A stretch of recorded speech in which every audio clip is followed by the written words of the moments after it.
so I'm good.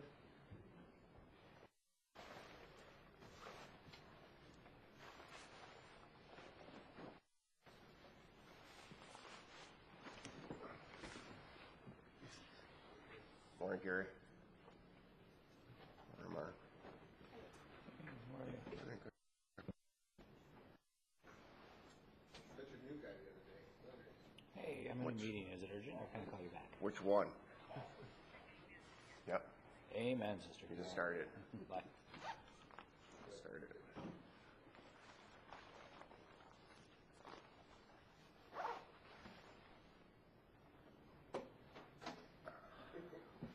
Casey, how long Yes. do you want me to take today? Less than 7 minutes? As long as you think we need, as much as you think we need to know to make good decisions, or at least well-informed decisions. Fair enough. So yes, under 7 minutes. No. Noted.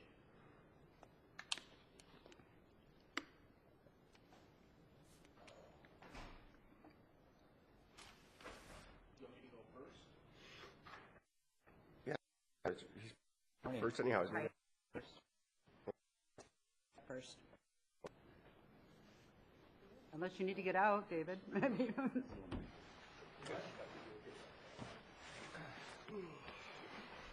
I'm fine with rearranging the agenda.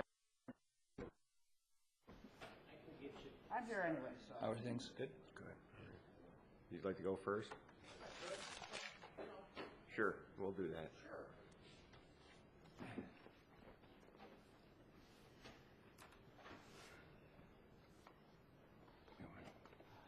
We don't have a quorum yet. for employees. I don't have a quorum at all. Right. Just one more and then we're good. Yeah. Yeah. One of these two. They were here till later, so last night also. What was last night? The 8-wood appeal. Oh, yeah? Yeah. I wasn't here, but they upheld the decision, so So off the circuit court. off to circuit court.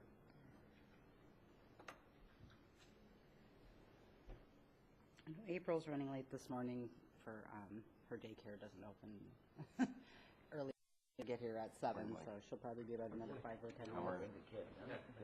Good. Chuck Etter used to I run wouldn't get any work. No, but Chuck Etter used to run meetings with a kid on his No. knee. He did. You know, just because it was a lot of work at the time, but Yeah. so I mean, what do you do with kids? So you know what? We're a child-friendly organization. Yeah, we should probably wait for either her or the mayor so we have a quorum for the Yeah, I need a employee quorum. retirement system.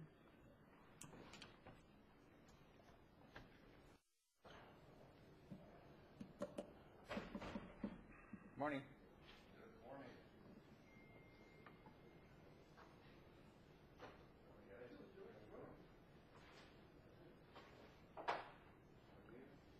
Welcome, buddy.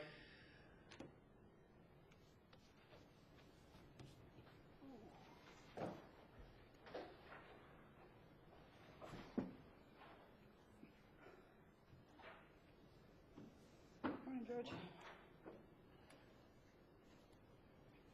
All right. Hey. I was in jury duty that whole week. Yeah. Congratulations, by the way. I saw the note. And at one point I meant to call you, but.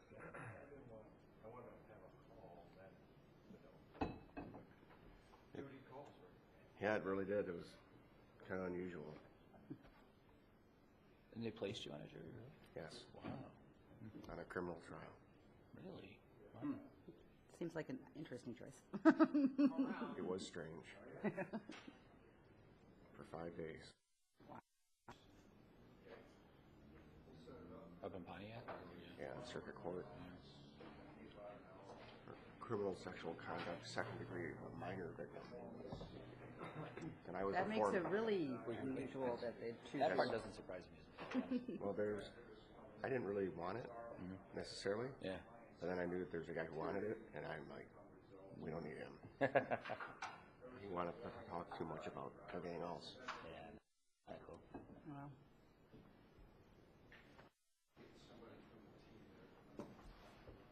We're waiting on the mayor. We need one more for a quorum for the employees.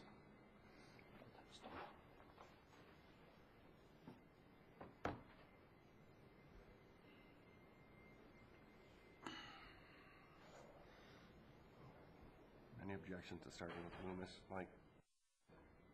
Mr. Sowerby's have requested he goes first and last, so we're gonna accommodate him.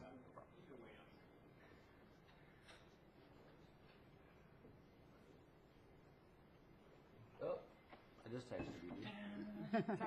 Morning, Mayor. Fine? Morning. All right, we're good now. All right. Daycare doesn't close.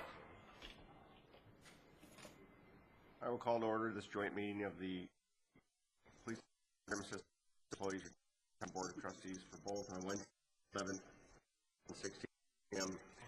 Madam, call please. Okay, for the system, Mayor Coulter, Yes, here. Martin, Here. City Manager Lynch, for Police and Fire, Mayor Coulter, Here? Councilman Martin, Here. Trustee Bede, Here. Trustee Pichet, Here. City Manager Lynch, and Cheryl Laughlin. Here. Thank you.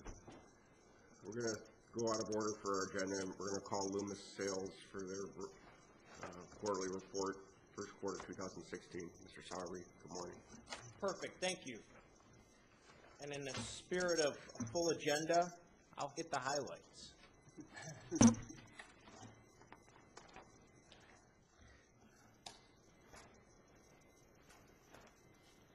Are we looking at ERS or police and fire first? I can do them simultaneous. Okay. I think we can pull that off. So if we start with your choice to look at, the themes are very similar, because the portfolios are roughly similar. I'm going to cover a little bit on the portfolios, the markets, and keep it to those two topics. So if you had a chance to look at page 1, I think this is always important to put things in a long-term perspective. In this industry for a number of years, I'm always amazed, even riding down here and listening to CNBC, and as an individual who gets to go on CNBC a fair number of times, the infatuation with the quarter-by-quarter, week-by-week look at the market versus what any institution should be looking at, which is the longer-term nature, and I believe firmly that patience and a disciplined approach to investing wins in the long term, than that CNBC, often lunch-to-date view on the markets. So what I did on page 1 was just simply put in perspective the longer term, which is this. Obviously, one of the longest term clients we have in Michigan, 1969. We run money for over 25 Michigan public funds, many of them like you, where we run multiple assets for the clients. You have had over the years distinct strategies. Most common to you would be large cap value and a couple of flavors on fixed income. Intermediate bonds, I'll call those 87 octane. High yield bonds, I'll call those 91, 92 octane. Long-term results have been quite solid, and that's really, I think, the important thing to drive home for the city of Ferndale. So on page 2, general employees, police and fire, you'll see the respective assets by the plan, and they're very similar in nature. Page 3 measures performance results, intermediate term, long term. So you can see in a year like 2015, which we don't need to cover anymore, 2015 is definitely a memory. It was a ho-hum unless you owned 4 or 5 big cap stocks. The longer term numbers, I think, are more critical and been pretty solid, especially if you think about the last 10 to 15 years, which you've had 2 major bear stock markets of down 50%, along with some good markets along the way. And what any investor wants to do is be disciplined both in tough bear markets and do well on when there's more of a tailwind.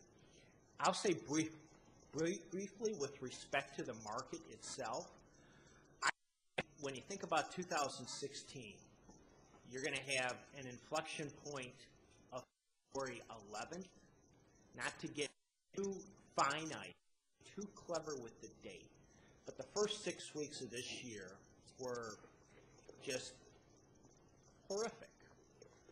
And that's a pretty strong statement to make, but market, and on February 11th, you saw a major inflection point and a major turn in the market. And I think that has been quite favorable. What's encouraging to me is through yesterday, that inflection point in which stocks have rallied anywhere from 14 to 15%, depending on the type of strategy you're managing, is you had to be patient. You had to be there, and you had to capitulate. And off the February 11th low, you've seen both the stock market and the high-yield bond market rally quite well. Now, there is nothing magical about February 11th, except from my perspective, the one thing I noticed around that time was investor sentiment became unusually bearish. Specifically, more than 80% of investors said that they were either bearish or neutral, and over 80% is quite a high number. You know, as an investor, people lose their patience or lose their conviction in the market the most. You don't sell, and if anything, you try to be courageous and be a net buyer. And no other number to me drove home for that major point in 2016 than sentiment got unusually low. Negative news became less negative, and investor sentiment being quite bearish, I think, has moved the market to higher ground. Now, for the most important question of don't tell me what happened in the past, tell me your best thoughts about going forward. And if I take a 2 or 3 year view, I think that you have respectable returns, and I emphasize respectable. If I had to put a number on it for the assets that I manage, I would put a number at about 7% compound annualized returns for stocks. Maybe a little bit better, but in this type of environment, I think that is probably the better asset class of choice. Closely followed on a risk-reward basis by higher-yielding corporate bonds. The risk-reward in that category in early February, higher-yielding corporate bonds, quite compelling.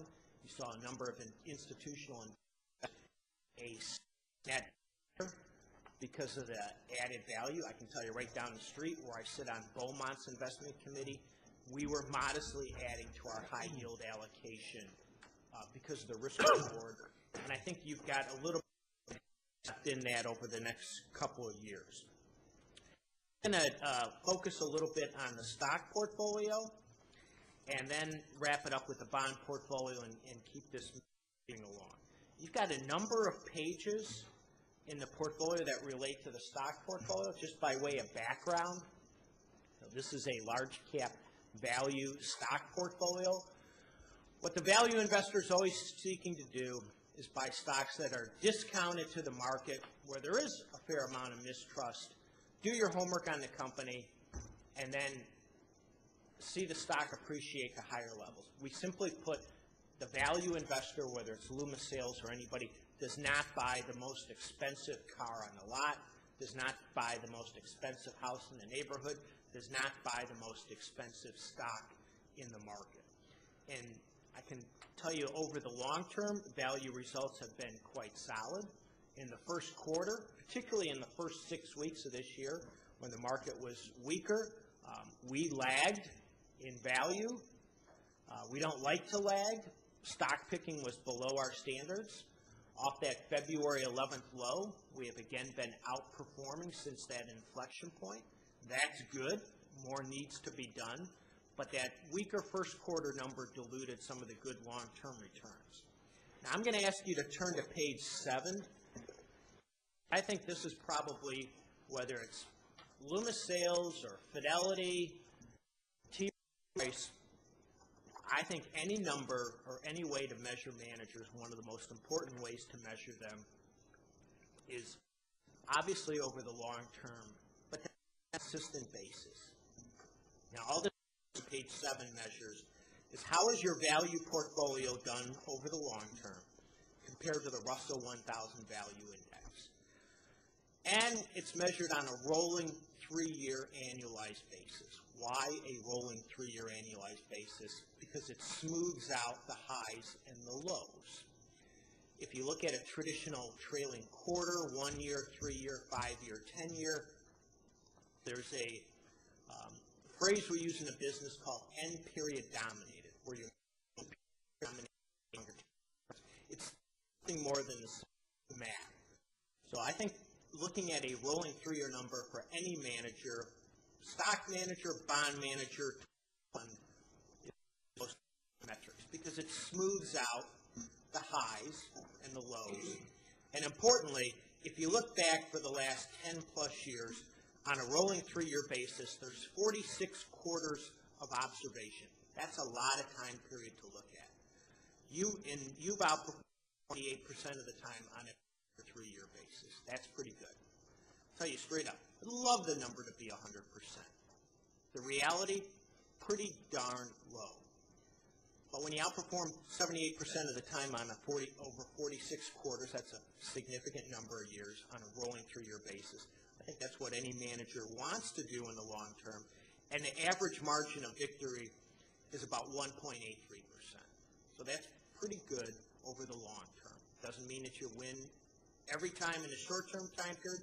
We obviously did not win in the first quarter, particularly in the first 6 weeks of the year. That happens. We've been recovering, I think, reasonably well, but needs to continue. And it all comes down to just being what you want to be. You want to be a good stock picker. You want to be a good bond picker. You want to stay disciplined. I'm a little biased. I'm your value investor in front of you today. It's been a little bit more of a headwind for the value investor over the last couple of years. Long term, the strategy, the metrics are quite compelling. They win long when you buy a less expensive house in the neighborhood and see the appreciation better than buying the most expensive house. I think the same principle works ironically just as well in the equity market. What have we been buying? On page 8, you talk about a lot of stocks, but one that's pretty easy to simply talk about is Dollar General. Everybody knows what the dollar store concept is. Your portfolio had Family Dollar a few years ago, did quite well, got bought by Dollar Tree. We sold it. It was a good winner. We recently bought Dollar General. Why? They're growing stores. Their mix is better. Their traffic is better. Low gas prices are helping out the traditional consumer for the dollar store, and I think that's been quite positive. And that gives you a little bit of flavor for what we've been adding to the portfolio. I'll quickly turn to bonds and say this. I always quip that nobody asks you at a pension board meeting for a bond tip. People like to ask you for stuff. All right. Wait. Yeah. Well, here's what we know in bonds is this. We're going to win just like we try to do over the long term on the stock side by being good bond pickers. And we have over the long term.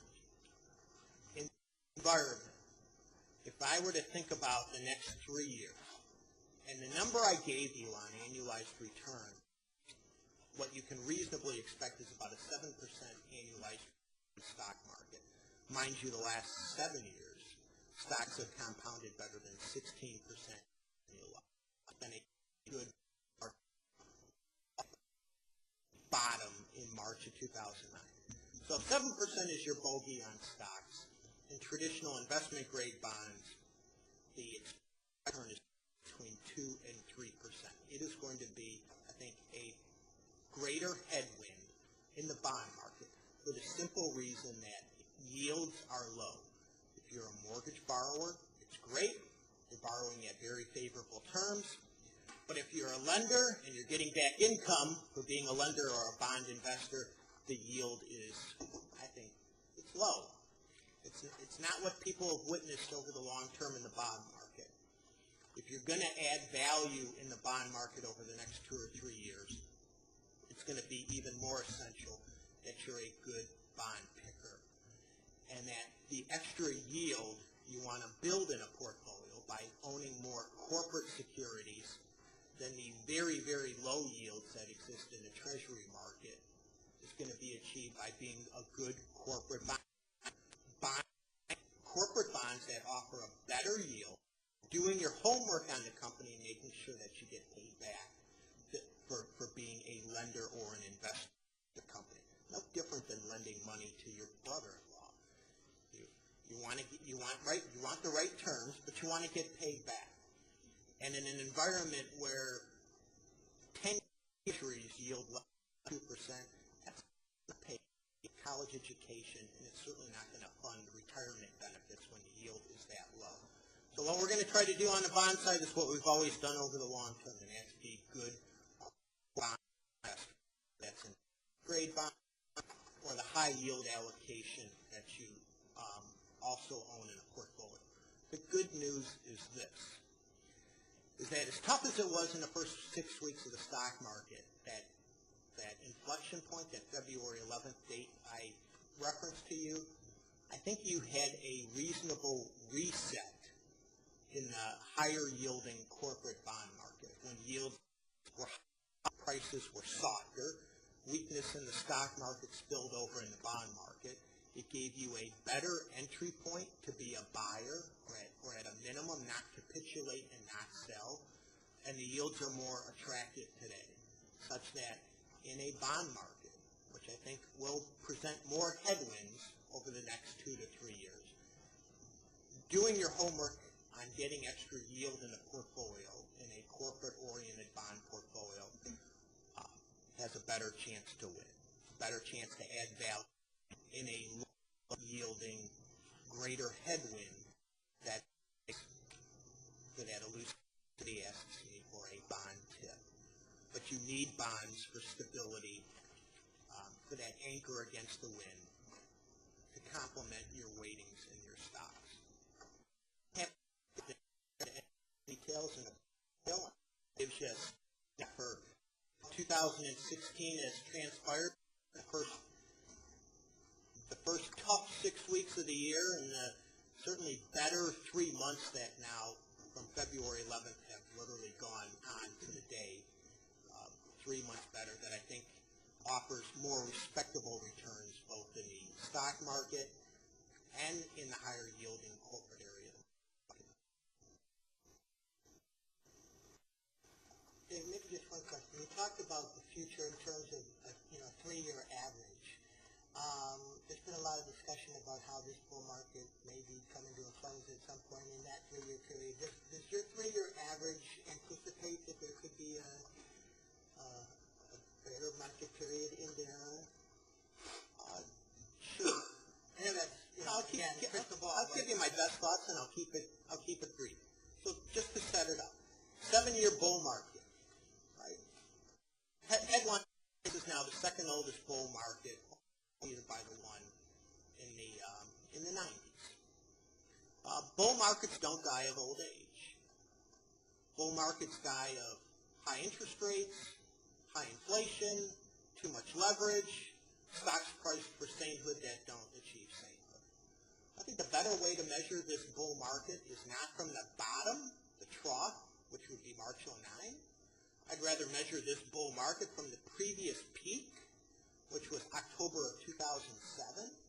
So you fall and then you recover, but how much higher are you than the old peak of March of 2007? The S&P 500 is about 50% higher, and that is incredible.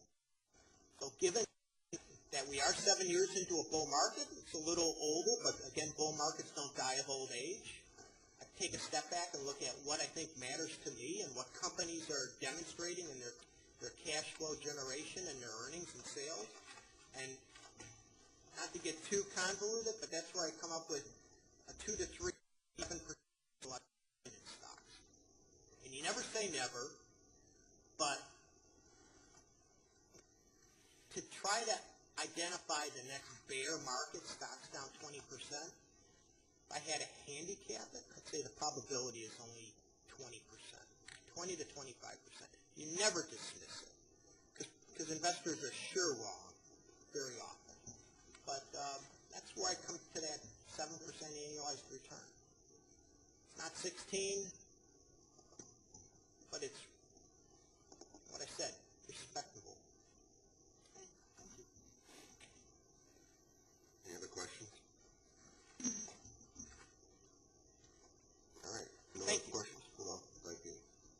there a motion to accept the report? So moved. For both boards, of course. For both boards, yep. Is there a second? Second. For both boards? Yep.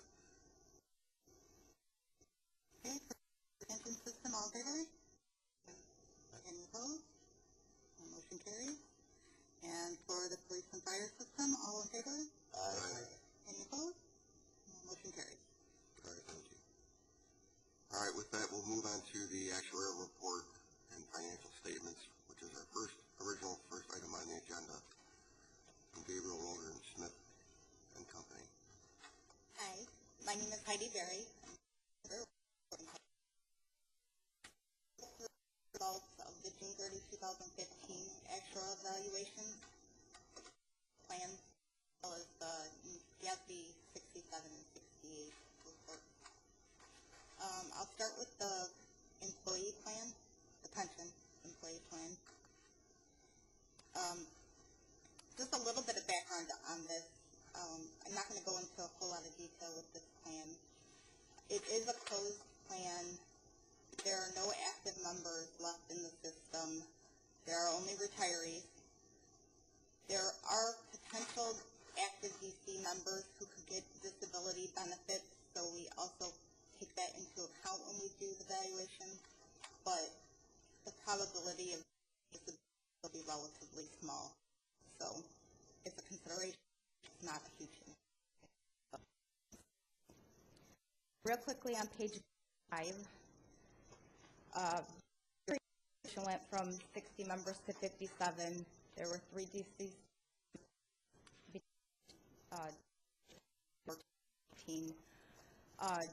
Normally, I would say that would produce a gain for the system, but these people were particularly old, and so we had actually produced a slight.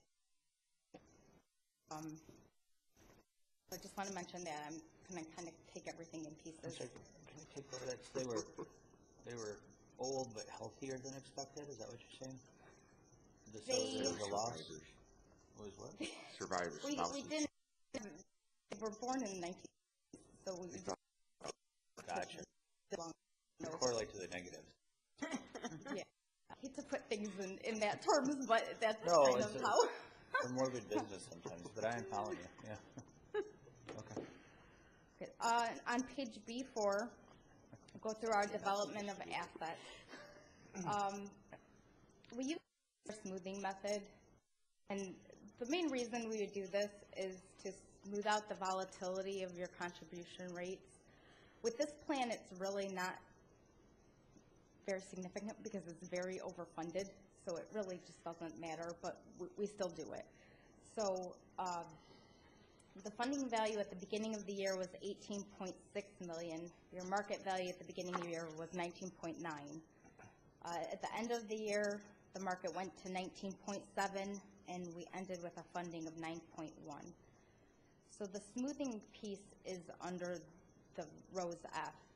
For 2015, if you look in row K, the market value was about 3.5%, so less than the 7% that we expected. On a funding value basis, it was about 8.1%, so it was high. So the funding value is higher than the market value, or lower, excuse me. Going to the rows in F, you can see how the smoothing is played out in the 4 years. So 2015 was negative, it's at negative 148. And then you had some positives and another negative. But overall, for 2015, we recognized $193,000 in gains. That offset that retiree loss on the prior page. So before I go into the comments, I'll just refer to page A9. Your schedule of funding progress, A9. So the actuarial value of assets is $19.1 million. Your present value of future benefits is $8 million. So again, it's very, very overfunded.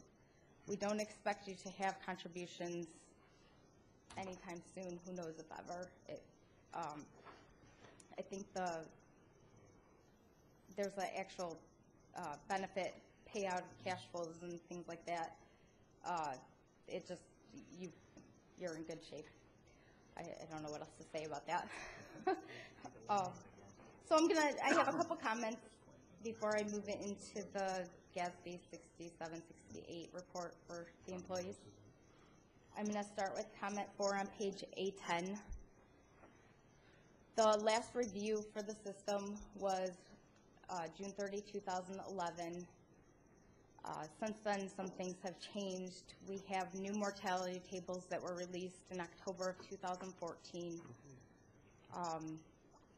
Generally, we do an experience study every 5 years, so it's about time to do it. We would like to do it before the June 30, 2016 valuation, which will be done in September, November. We don't necessarily have to do an experience study. It's up to your discretion for then. The things that we would be looking at is your mortality table and your interest rate assumption.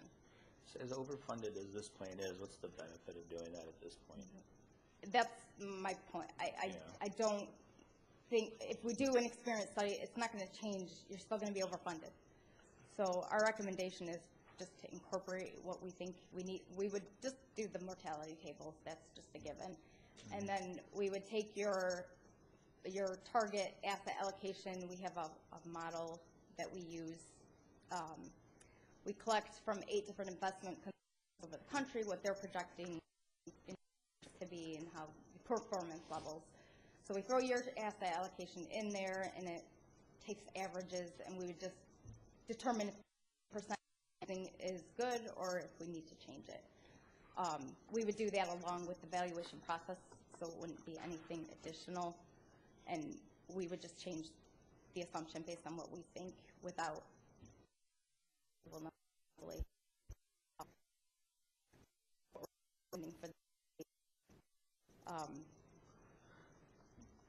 so moving on to comment 1, I'm going to kind of use this to segue into the GASB report. For the pension report, we use an aggregate cost method, which basically means we take the present value of future benefits minus your funding value to come up with your unfunded. Under the GASB rules, we have to use the entry age normal cost method, which it would be using your accrued liability. So it's a little bit different. So when you look at page 1, the GASB report, you compare that to your present value future benefit in your pension report, they're different, and that's the reason why they're different. If you had a plan that's using entry age normal for both the pension and obviously for the GASB, it would most likely be the same, or in most cases. I'll go into Where's page 1 of the, where's the GASB report? Is that After section C. after C? Okay. Got it. So under entry age, it's $7.9 million versus the $8.1 million under the aggregate method for the pension. The other big difference in the GASB report is we're required to use a market value of assets for GASB. We use our smoothing method for the funding report to determine your contribution rate. So those are the two significant differences in the reports. The other thing of interest, I think, in this report would be on page 15.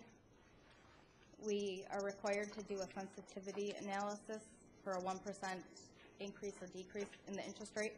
So right there alone is part of your assumption change, and you can see it barely changes your results. It's about a $500,000 increase to reduce your interest rate by a full %. So the mortality table will increase it a little bit, but there's other information in the GASB report. I really don't know. I don't know how much detail you want me to go into it. I don't want to confuse things.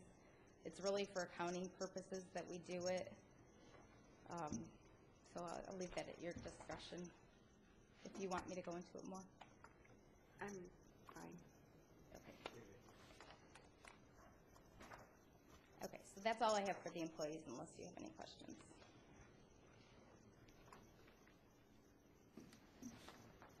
Okay. Moving on to police and fire. This plan is a little bit different in that we still have active members in police and fire. The police group is closed to new hires, but the fire group is still open. So we expect new people coming on regularly. So I'll start again with the data on page B5, looking at the retirees. You had 3 people retire. 3 people are just kind of similar to the employees in that it did produce mortality loss because of the ages of the people that came off of the listings. You have about $2.4 million in annual pensions. Moving on to your active members on page B10, the active count went from 34 to 31. Again, the 3 people retired. The payroll decreased from 2.7 to 2.5 million. Overall, there was a decrease of 8% in total payroll, but when you look at just the 31 people who were in the year, about a 1.5% increase. So that is less than our assumption. So that produced a very big gain for the year. So am I reading this correctly in saying that the members of this are on average 10 years older than they were in the 70s? So if they were 30, the average age is 36.6. In 75, their average age now is 47.2. So our Older group now. Your people are staying in longer. Correct. And it's different. I just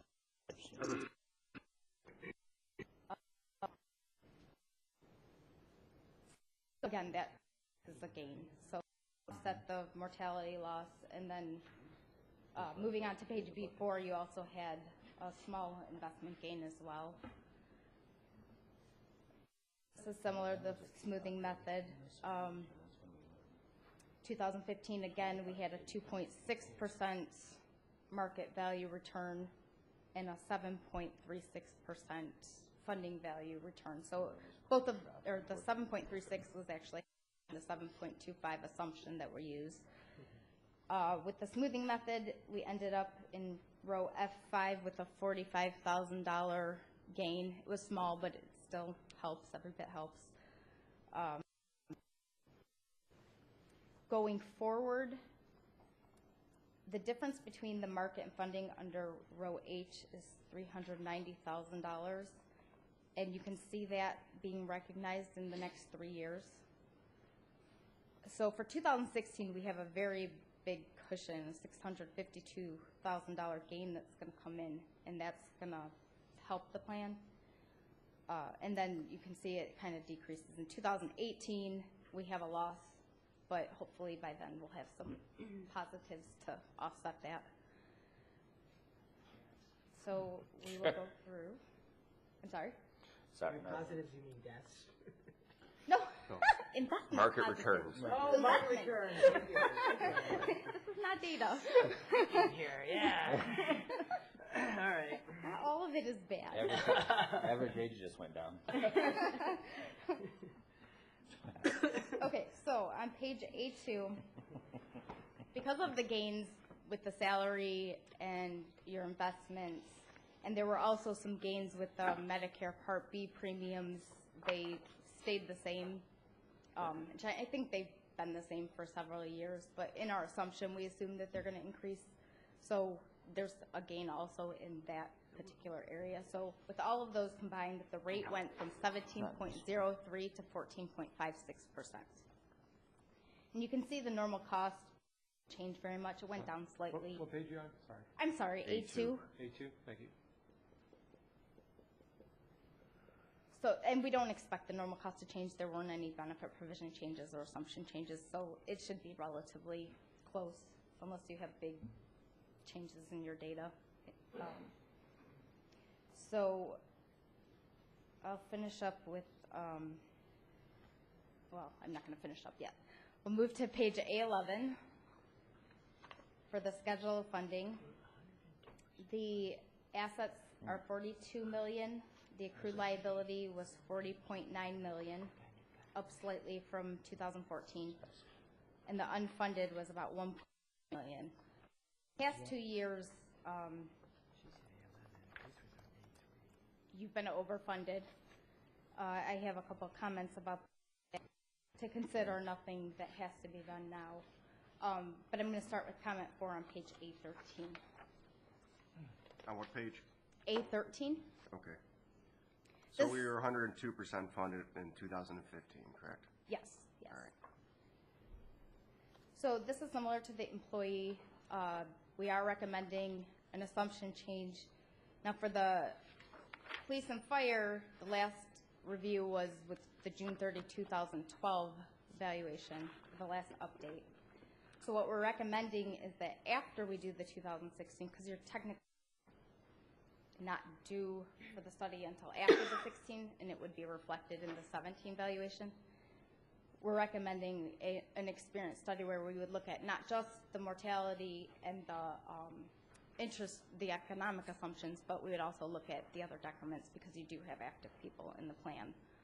And I'll look at retirement, withdrawals, things like that. So the mayor asked a great question. I think it was great to me. So being overfunded, is there a trigger point or whatever we look at contributions to say the employees don't need to contribute as much as they are? Well, it's reflected in the contribution rate. So that's what that 3.49 credit is your normal cost is what you expect for everybody in your plan for the next, for the working life of their careers. And assuming that new people are hired all the time, that's going to stay constant. Yeah, okay. Okay. And I'll get back to that in a couple of minutes. So back to the assumptions, again, we would recommend doing a study after we do the 16 valuation in November. So if you approve it when we come back and discuss the 16 val, then we can do it in the summer before we do the 17 or if we are at the earlier meeting. Something that you consider. To address this meeting, or are you saying we could vote at the next meeting? You don't necessarily have to. If you want to discuss it amongst yourselves and, at the next board meeting or whenever, we have a year, and after the November, we're assuming that the 16 is done and issued in November, we can come back to, is it your February board meeting and present those results, and then you can decide then, or we can come in May, whenever you want us to come to present, we can talk about it again. So for the police and fire for 2017, you recommend mortality, investment rate, and what else? The rates of retirement, withdrawal, we want to look at all of it.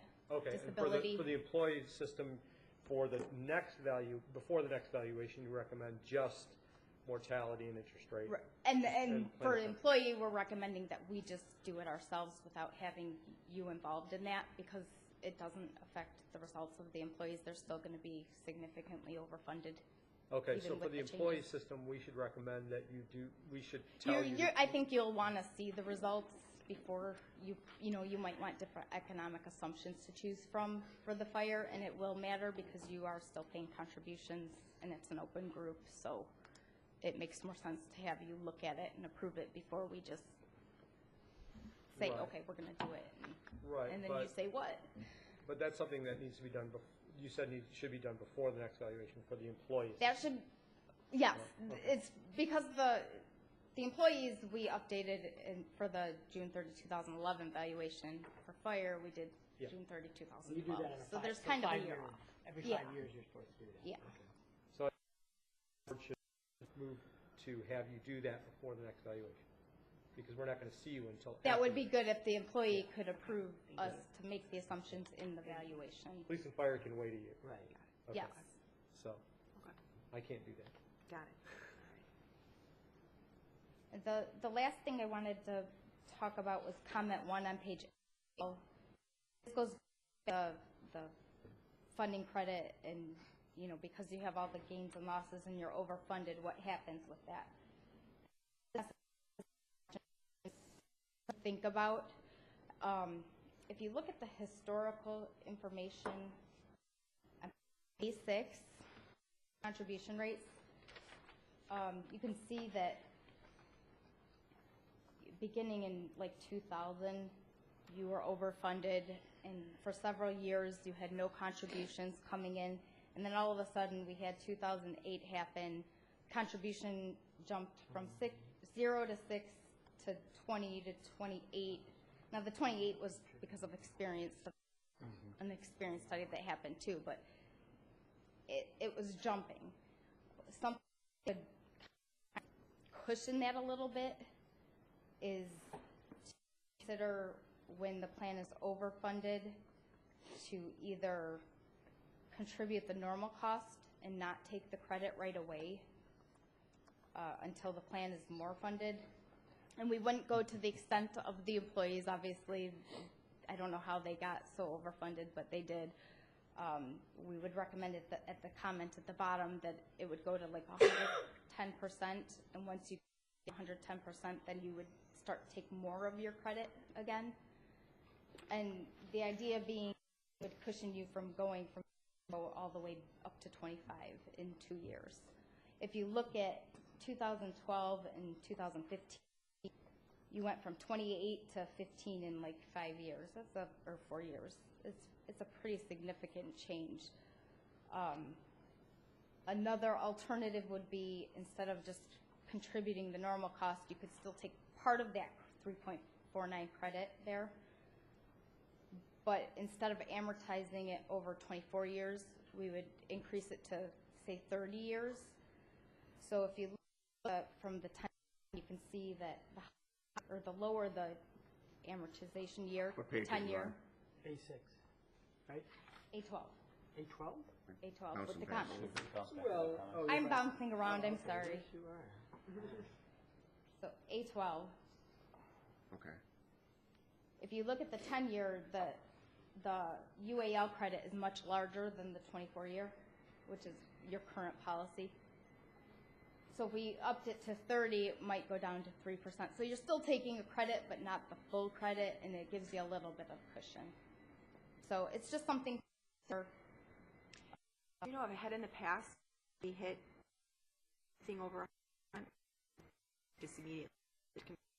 It's like that from that page on A6. You had like a good 8 years, or except for 1 year, That it was was my 0. experience on the board. Yeah, no, and I was on it definitely during would that time. say and wait till we're at 110 for If there was sure. nothing recommended, the city did not Got it. put anything in. So, and you don't have to make a decision on that today. It's something to consider. You might want to wait till we do the assumption study. If you want us to do it for the 16 val, we can. We don't know what it'll look like, but you have that $650,000 gain that's coming in, so that's a pretty good indicator that the rate might go down. It depends on what happened with the data, but. Michael, did you have a question? Just a clarification, I want to make sure the board's understanding. The plan is 100% funded. That's the actuary saying, when they look back at all the service that's accrued as of that date, you have all the money you need for all the service that's accrued at that date.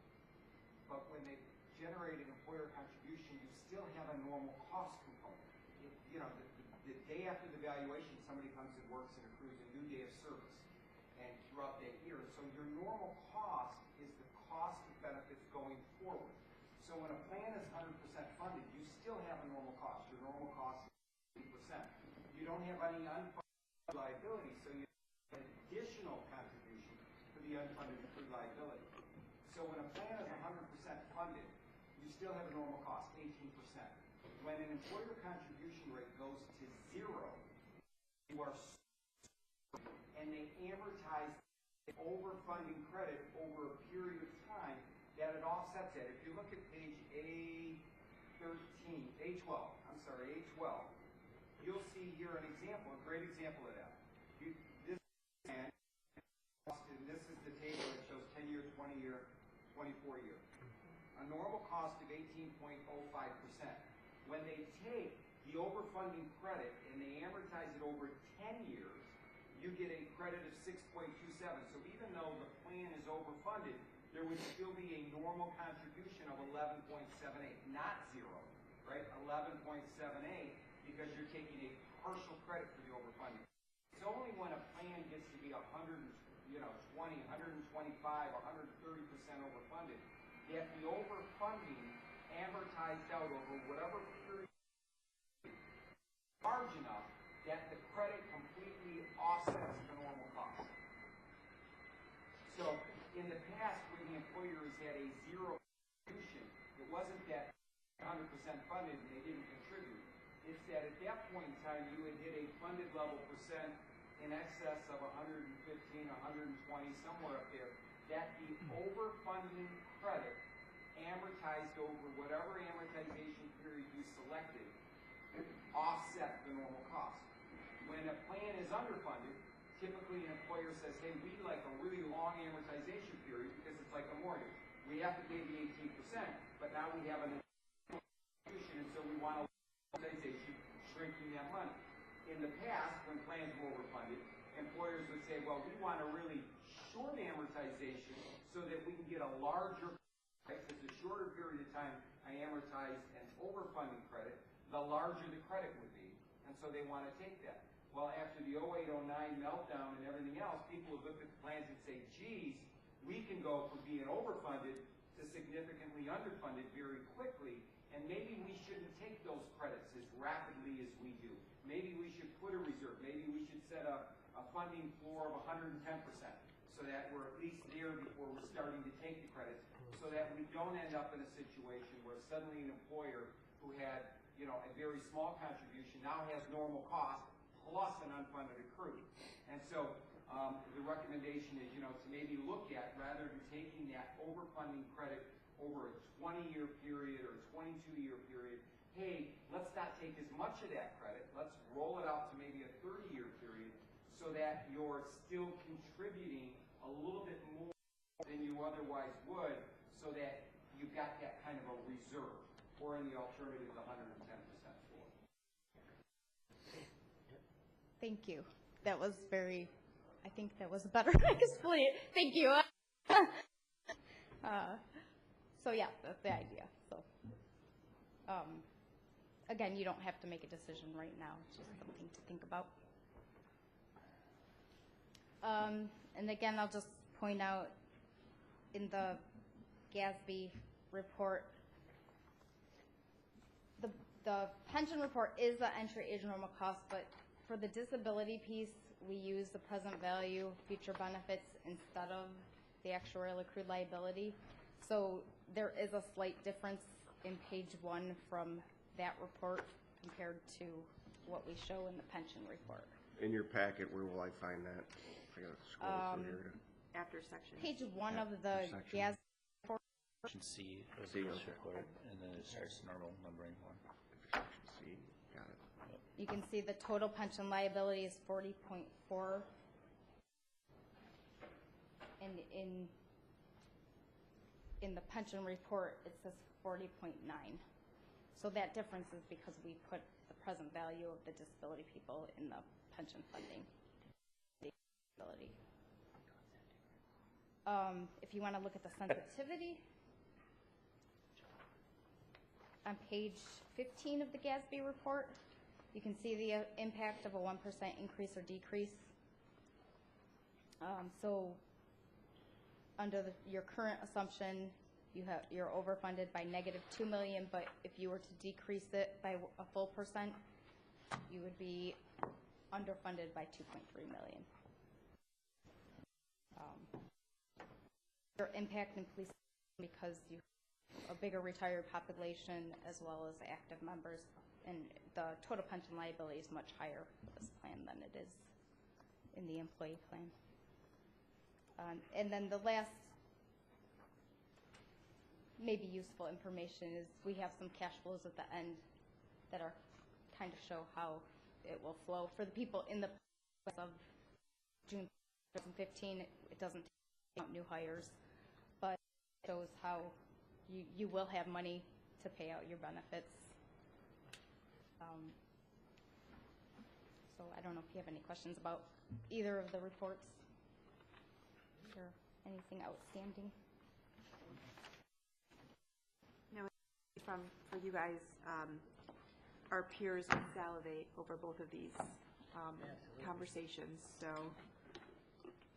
the pension boards have done a great job of ensuring we're funded in a very positive way. So what actions you say the board's requiring, you say in February, we need to,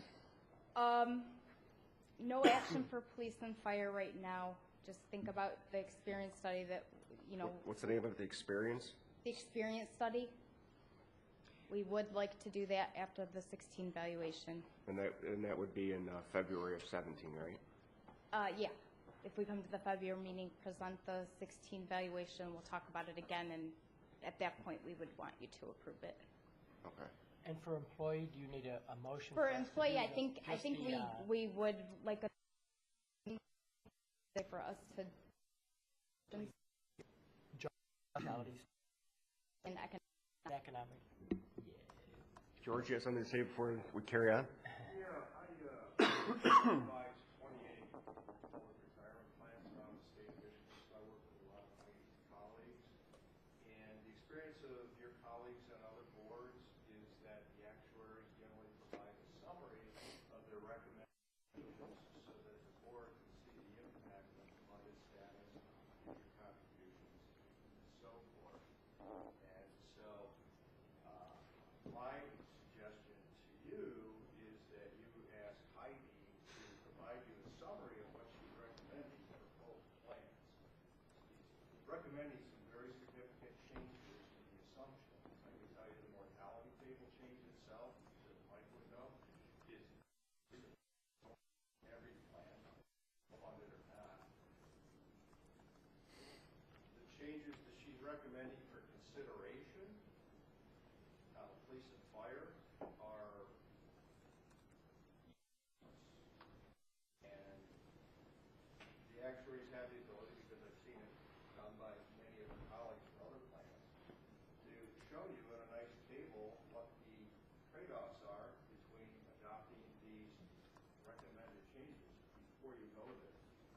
Okay? That would be for police and fire. That's what we're proposing. That's what the experience study is. We would, you would approve us to do the study, and we come back with a report. We have different economic assumptions for you to choose from. Usually the demographic assumptions, we just change, and we kind of hope that you defer to us for that. That's what we do, and we would hope that you would say, okay, they kind of looked at the stuff, and that's our expertise. With the investment, we're not investment consultants, so we do propose different alternatives for you to look at and to choose from. We could probably do one for the employees and stick it in. It's just for the employees, because they're so overfunded, it's not going to change. You saw the full 1% decrease in the employees is $500,000. First thing is going to be the mortality, which we're just going to update the mortality to that anyway. And if you don't recommend that we do it for 16, we will eventually have to do it because of our standards of practice. If you want to see it ahead of, can do a report for you, but we'll have to charge you for it. So that's the offset of doing the study prior to the valuation. So for the employees, we're kind of saying, well, it's not going to change. You're still going to be overfunded after. So save yourself a little bit of money by not doing the experience study. Whereas for police and fire, we do recommend that you do the study because you want to choose what economic assumptions. George, am I hearing you say you think we should do the study for the employees, or just that we should get something up front that describes What we're I'm purchasing? sorry, just saying that. The experience study was for police and fire. right? Yeah. I'm saying for the Yeah. employee. Not recommended for. I think Tabor Roder put a nice little summary together of what the forecast expected changes are for the general employees Yeah. without having to go through the extended experience study like they wanted police and counsel. I just, Heidi, I know you're currently using the RP 2000 table for the current valuation. So that's not an outdated table. I mean, I think, certainly in a lot of our systems across the state, there are some significantly outdated tables, and the movement to 2014 tables is significant impact. Yes. Your 2000 table is now outdated because they just adopted a new one, but I will tell you there's a lot of communities that they're 2 tables behind you. That's true. And That so is true. the impact to your plan on the general side, from going from the 2000 now to the 2014, won't be as significant as we've seen in some of the other plans. It will be Right. significant, but, in light of the overfunding. And certainly you could ask, cost is always a consideration. Certainly you could ask that, here's what would happen when we adopt this new mortality table, right? And it's just, this is what the funded status is with the old table, this is what the status is with the table, which is essentially the bottom line of that number. I think it's important to make sure you grasp as well what an experience study is, right? In every actuarial valuation report, there's a bunch of assumptions, and they're your assumptions adopted pursuant to the recommendation of the actuary. And there are demographic and there are economic inflation. Your demographic are rates of retirement, rates of withdrawal, rates of disability, all and so those are built into a report. When an actuary does an experience study, they go back and they say, okay, now let's look at the last 5 years, and let's look at what we assumed would happen, and let's compare it to what actually happened. And so that experience study is a testing of those assumptions to see if they're in line with what your experience has been. And based upon that experience study, they come back to you and they say, all right, we assume this would happen, this is what's happened. Your experience is a little different. Maybe we should adjust this one. Maybe we should adjust this one. And so then you adopt new assumptions going. And so the idea of doing an experience study before you change your mortality, all of that on police and fire, and that's certainly to go a future agenda item, would be not to adopt any assumption changes, but to authorize Gabriel Roeder to do an experience study for the police and fire, and then based upon the study, you get a report that will demonstrate to you those changes of assumptions and the impact those assumption changes would have on the prior year. So they give you an illustration, right? Here's what the last valuation said in terms of an employer contribution. If you adopted these new assumptions, here's what it would have said, so that when you adopt them, you can kind of project what you'll see in the future from that. On the general side, the plan is so significantly overfunded that, to the extent that you want to see the impact of it. Unfortunately, when it comes to mortality, actuary give the report to you, they sign a cover letter, this is done in accordance with the actuarial standards. Unfortunately, on the mortality table, Gabriel Roeder is now taking a very hard line that we will use this report for maybe this mortality table for maybe another year, but we feel that table is outdated, that if you want us to continue to sign that report, you need to move to the new mortality table. You're too small of a plan to just rely upon your retirees for experience in terms of mortality, right? Mortality is more of a national thing, and so they don't look at the deaths in your plan necessarily to say this is the mortality table for you. They really apply more of a national standard to that. And so you're going to need to move to that mortality table at some point, either in the next valuation or the one thereafter. Obviously, the new mortality table reflects operational changes and shifts, meaning every year that goes, mortality steps out a little further, so it recognizes that as you get older, people live longer. And so it would be, frankly, probably a more accurate reflection of what the funded status of that plan is. If people are living longer, let's build that in and see if we're still at 200+% funded so that you can project for that. So on that experience, if there's a cost to have them compare those two and what the results are, it's a value of, cost versus benefit. And in that cost-benefit analysis, if they ultimately say to you, sorry, we really need you to adopt the then it's information piece. The question I would have is, all right, for me to get this piece of information, what's that going to cost me? On the investment return assumption, there's a little bit of a, concern typically, and it's, and George is right, we don't hear the actuaries typically saying, hey, we'll let us just pick your investment return assumption. That's true. And throw that out there. My concern would be that if you went below a certain threshold, we could drive that plan to 100% funded rather than 200 by an interest rate return assumption. They could come to you and say, hey, 4% or 3% long-term investment return assumption, and your plan is funded or you need a contribution. I think if you're going to give them some, you ought to at least set somewhat of a floor unless they decide to come to you, or to provide you more of what they call sensitivity testing in the report. When you get your GASB report, it shows one number and then 1% above and 1% below. Right. And since that plan is overfunded and there's no contribution, my recommendation would be if you authorize them to set an investment return assumption, that they actually set it in terms of provide you at least that sensitivity testing. We're going to use 7%, but here's what it would be if you got 6% or 5% or some numbers. Right, right. We did that 4 years ago with police and fire. The other thing to keep in mind with the investment return assumption is we can get your target asset allocation ahead of time prior to doing the 16 valuation, put it into our mind, and give you results of that. Okay, these are the assumptions that we're looking at. Choose one that you might like us to use the valuation, or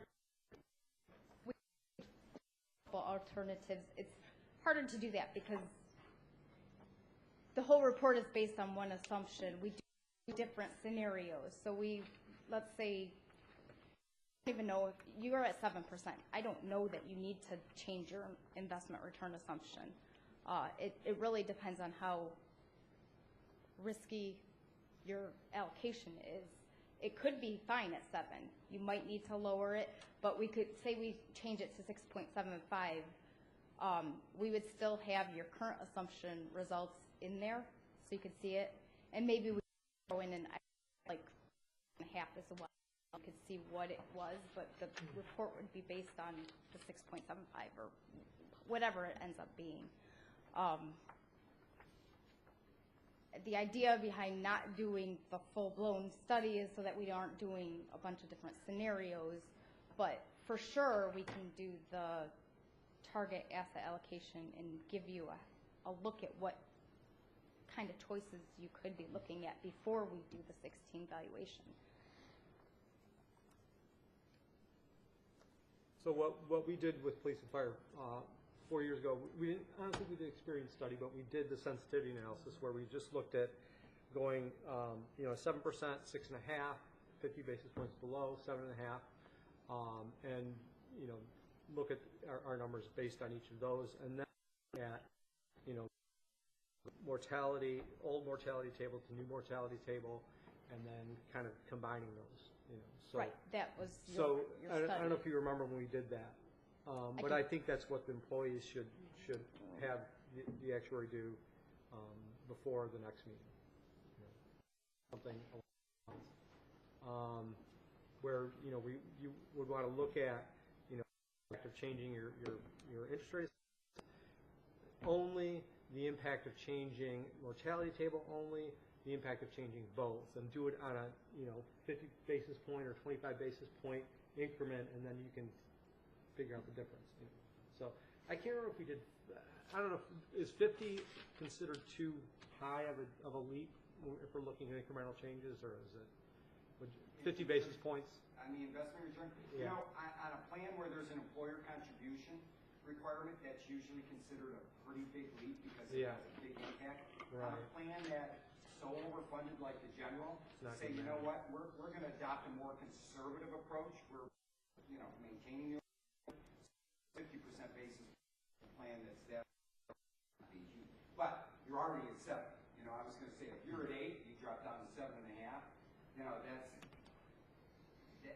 because 8 is at the higher end of what most public plans have, right?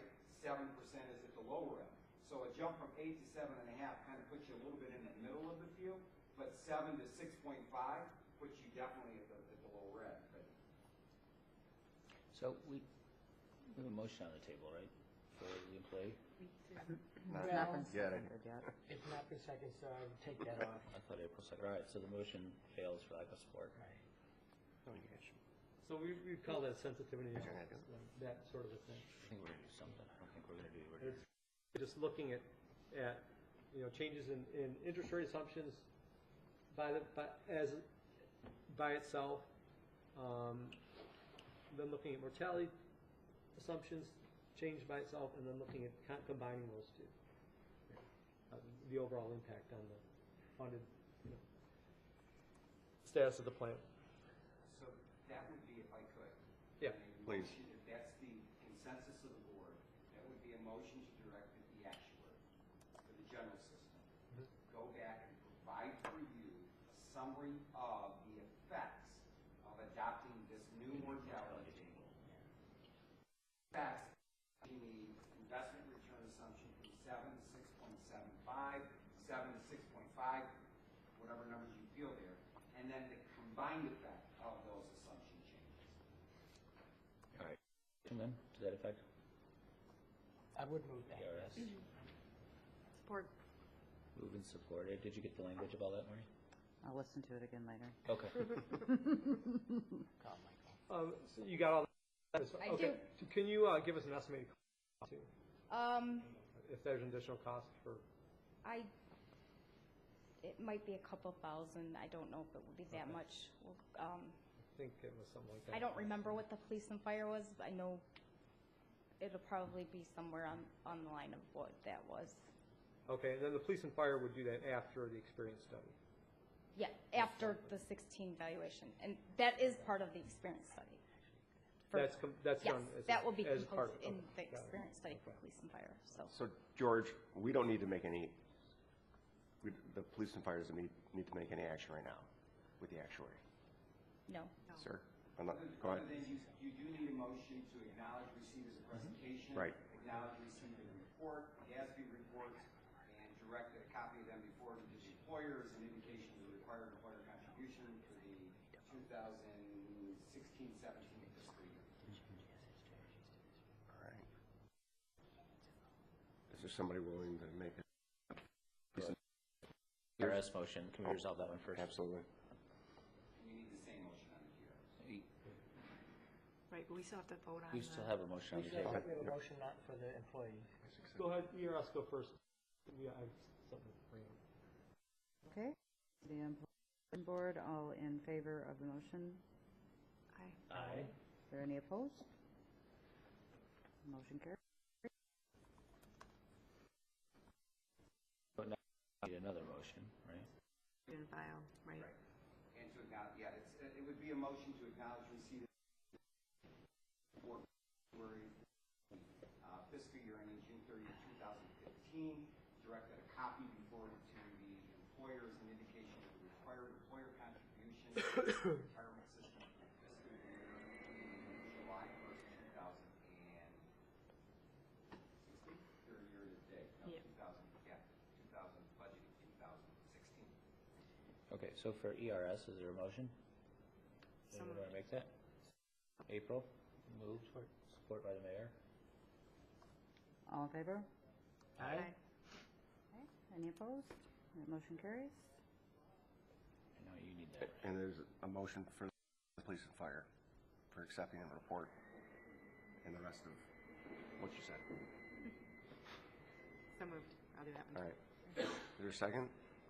I'll second. All right. Okay, all in favor? Aye. Any opposed? Okay, that motion carries. So through the chair, ERS is about to lose one of their members, so if there's anything that needs to vote down on the agenda. We're going to lose a quorum for, we need to accept a couple of reports then for sure.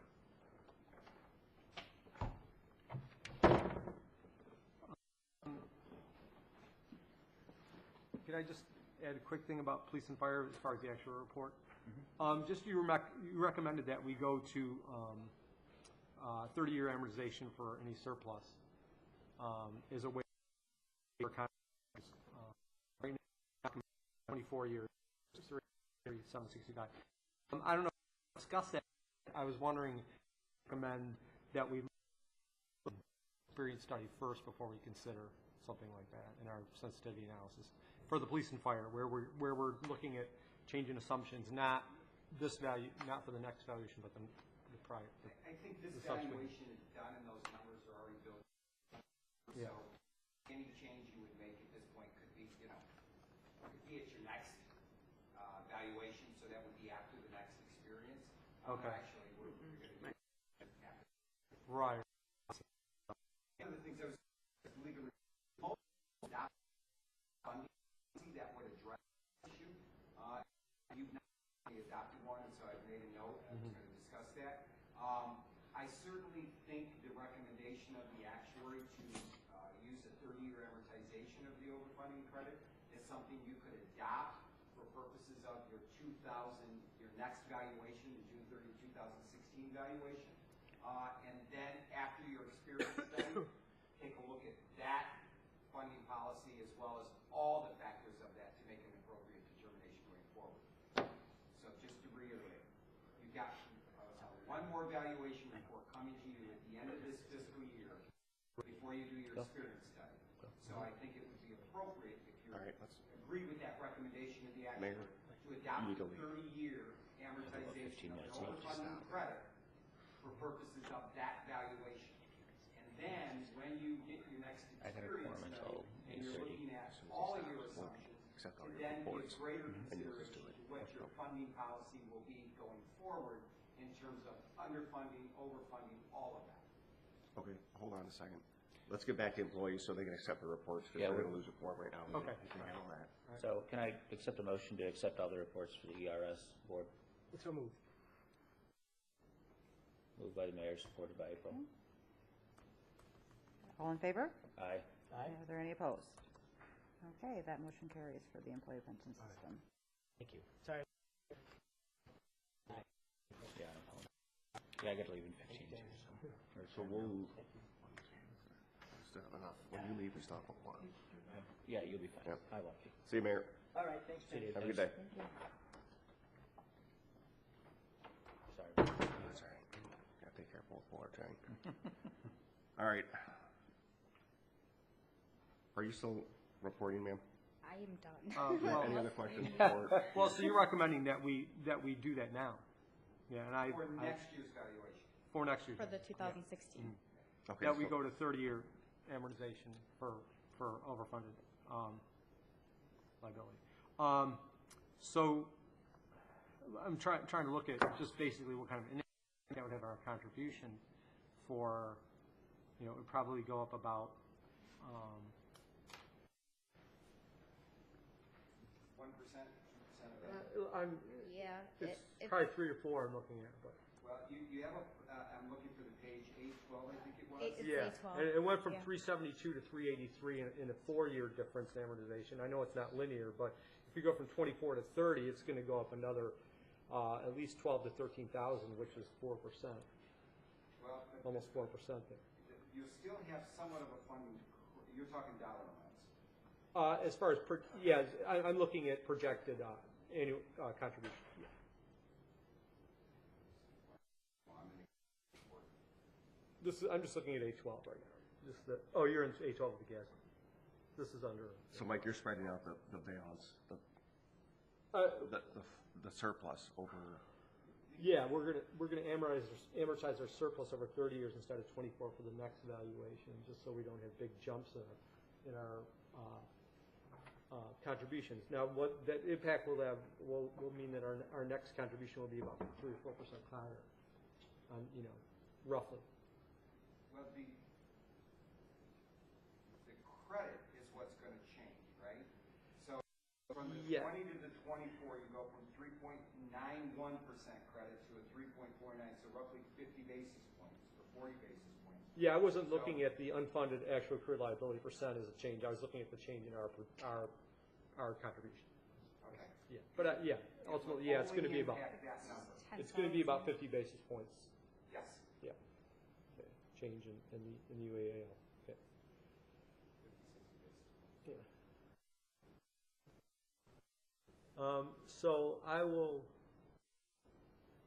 if we're in agreement, I'll move to change our amortization period for the next valuation to 30 years instead of 24 for our overfunding. And that's on page A12, right? And that's Page A12, yeah. recommended So that- by Gabriel Roder, right? That last paragraph? Yeah, so if we did that now for this current valuation, where our contribution was 383, it would be about, probably about $400,000 instead of $383,000. Okay. But the effect that has is, and then we can decide whether to make that part of our policy, as he said. The effect is that huge, when we do that, we're not going to have a huge in contributions when we go from being 100, over 100%, 110% funded, where we're probably not making contributions, to all of a sudden we have a $600,000. Right, we're taking this surplus, so to say, and spreading it out a little bit more. Right. It's not 24 years, it'll be 30. Right. Got it. Is there support? Or clerk? I'll look it up. It's on, for your Bottom of reference, page. A12 at the bottom, the last paragraph. I'll find it. Okay. Was there a second? Is there support? Support, okay. All in favor? Aye. Aye. Is there any opposed? Okay, motion carries. Oh, that's just police and fire. So. Yes. All that's left. Phew. Thank you. All right, let me get back to the agenda here.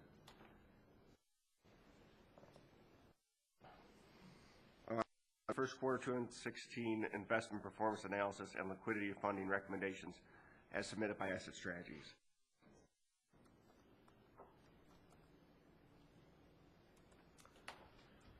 Good morning. Good morning. Do we have a time constraint? Because I have several items, as you can see, for each plan. And I would like to go through each plan individually. Unlike David, there's no overlap. The assets are very different. The assumed rates of return are very different. So is there a reason to go with the general versus the police and fire first? You're gonna lose. I have to leave in 5, so I think you're gonna lose ERS in general in 5 minutes. So you might. The Okay. police and fire will be what's left. Let me start with the general plan then. Yeah. Quarterly performance report. I can go to the conclusions and recommendations on page 7. After doing this for almost 30 years, I can cut to the short, short version. Okay.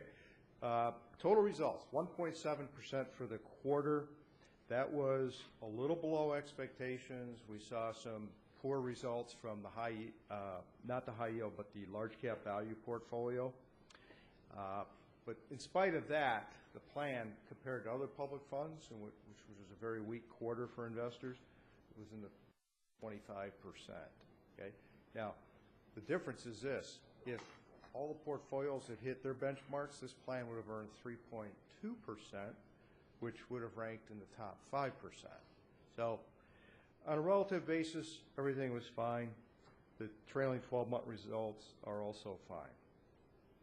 Offsetting the little bit of underperformance in the large cap value portfolio was good results from international equities and fixed income. Long term, the results for this plan are ahead of expectations. This plan has a 7% actuarial assumed rate of return. That number, as you heard me say over the years, is being met. And that's one reason why it's at a 239% funded ratio. The small cap value portfolio was liquidated at the end of February. That money was reinvested in a much lower risk S&P 500 low volatility equity strategy. The additional investment into the commercial real estate fund was taken care of on April 1st. That also is taking risk out of the general retirement plan and will help smooth out future rates of return. Didn't see any violations of investment policies, and when I looked at the most recent market value update, the plan's allocations are within policy guidelines and targets. So if I made the balance, that accounts for 1.48 of the 1.56. The balance of that is in cash then, or? Yes.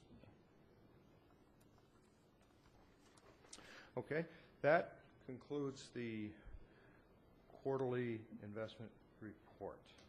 I'm sorry, I do have a recommendation for the general board. If you go to page 8,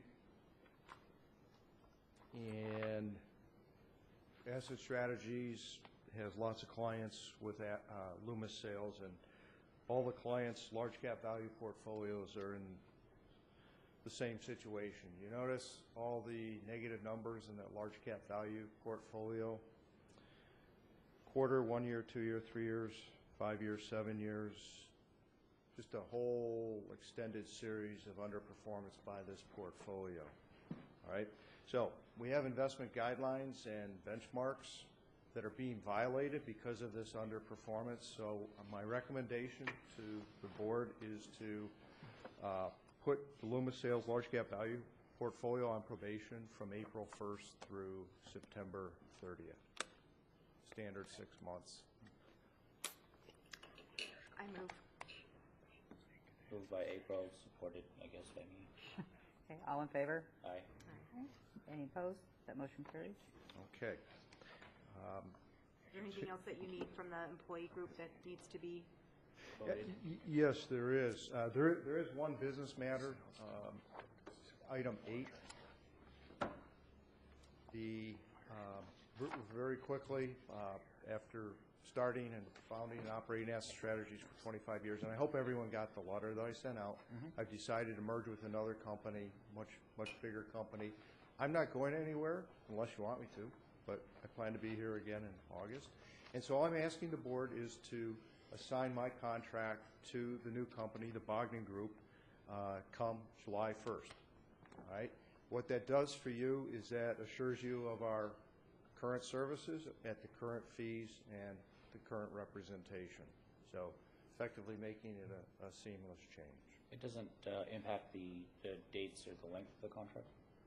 No. All the terms and conditions remain the same. Purely assignment? Will we still see you as often as we do, or we have? Yes, that is the plan, for me to continue as your advisor. Okay. So, So moved. Moved by April, supported by me. Okay, all in favor? Aye. Okay, any opposed? So are you no longer Asset Strategies then, or are you? I am through June 30th, Okay. And then you will be, the Bogdan Group. okay. Still George Vita, though. Yeah. But, all right, thank you for your support. Sure, yeah, no problem. I'm sorry I have to leave. Is there anything else that you need from the employee board? No, we're good on those items. Thank you. Thanks, George. Congratulations again. All right, thanks. Police and Fire? Let's go. Okay. All right, I'll start with the Damn day job. quarterly investment report. I know, long agenda today, and so in the interest of time, I'll go to page 8. 8? All right. Yes, sorry. And, well, I apologize. Page 7 of the Police and Fire report, the concluding thoughts. The Police and Fire return for the quarter was almost 2%, which again, in a quarter where there was a lot of money lost in January and February, a nice rebound in March, that was a very strong rate of return. That result was a little below the policy index. Again, the policy index is what the plan would have earned if all the managers had hit their numbers. The policy index was up 2.9%. But when I look at other public retirement plans, Police and Fire return is in the 17th percentile. Trailing 12 months positive result, 1.3%, 11th percentile. And the historical results are also above expectations. The Police and Fire also increased the allocation to commercial real estate. The $1.4 million was invested. That brings the allocation for the plan up to 10%. That money, of course, came out of bonds and a little bit out of stocks in the interest of reducing the overall plan risk, and we anticipate a smoother pattern of returns over the years to come. Item 4, none of the portfolios, well, let me put it on the positive. All of the managers are following investment policies and guidelines. Item 5, when I looked at the most recent update on the investment valuations, all of the allocations for the police and fire plan are very close to targets. The last item I have on the performance report, as you can see on page 8 of this report, again, the Loomis sales large cap value portfolio, some rather significant underperformance in the past quarter, the past year, and then that's unraveled the past several years. And so because of the violation of the investment policy and manager performance standards, I will recommend that this portfolio also be put on probation for the 6-month period starting April 1st through September 30th. George, for how long have we been dealing with underperformance for Loomis and this with a large cap? Candidly, ever since Warren Kuntz left in September of 2014, the performance has been erratic. They've had some quarters of outperformance, but then they come back with a quarter like this last one and they completely blow out all of the good results. And that's called volatility, as you know. That's additional risk to the plan. So it's last couple of years where we've experienced this very erratic performance.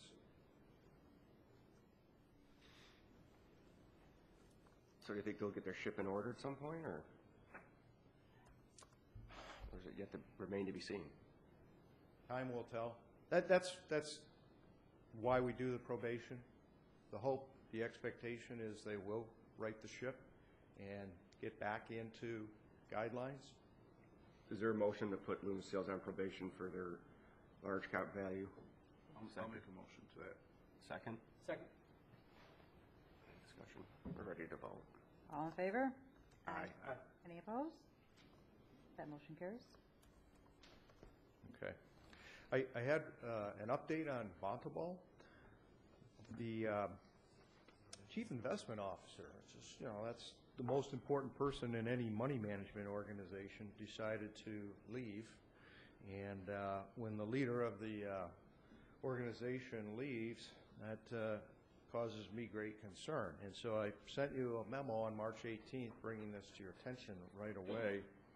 And the organization, Vonable, has since taken steps to try to shore up, replace Rajiv and another analyst or an analyst that left the organization. But because of the significance of the change, I am recommending probation for Vonable based on the organizational changes that have taken place. And that probation would go from April 1st through September 30th. Now, unlike performance probation where we can see the numbers, with the organizational probation, this involves the requirements are stability of organization. In other words, anybody else jumps off ship, then we think we have a bigger problem. It has to do with the investment results as well. Sometimes performance goes downhill when you have these kinds of changes. So we'll expect personnel, we'll expect performance to remain stable during this 6-month probationary period. All right, is there a motion to put Vonable on probation for organizational purposes or lack thereof? I'll make a motion for that. All right. Support? The manager supports. Okay. All in favor? Aye. Aye. Any opposed? Okay, that motion carries. All right.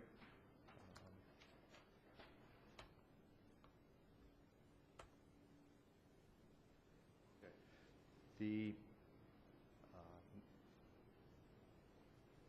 That takes care of the performance. Do you want to go into the investment policy items? Certainly. Okay. All right. Should we accept the report first, though? Is this it? What's that? Yep. Was there a motion to accept the report, the quarterly report from Asset Strategies? So moved. Second. All in favor? Aye. Okay, any opposed? Okay, the motion carries. All right. The red line draft of the investment policies is very straightforward. In the February meeting, I recommended and the board approved changes to some of the allocation percentages to different investments. That's shown in 2 pages, page 8 and page 11. And so what we've done for you is simply updated the investment policy document to reflect those changes.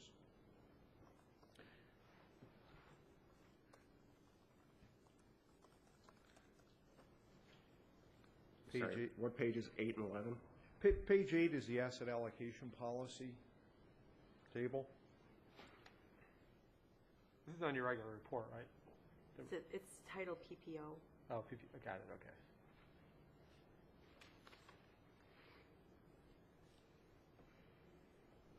Okay, I'll do it.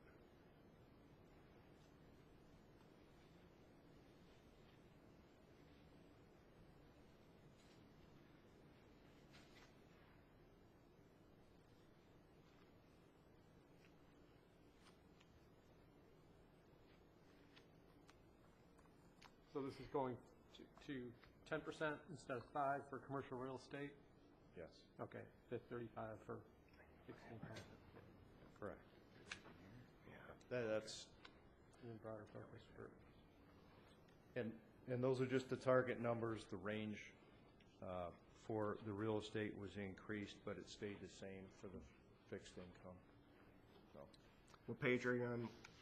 that's page 8 Page 8, of the PPO. under asset allocation policy, correct? Yes. Correct.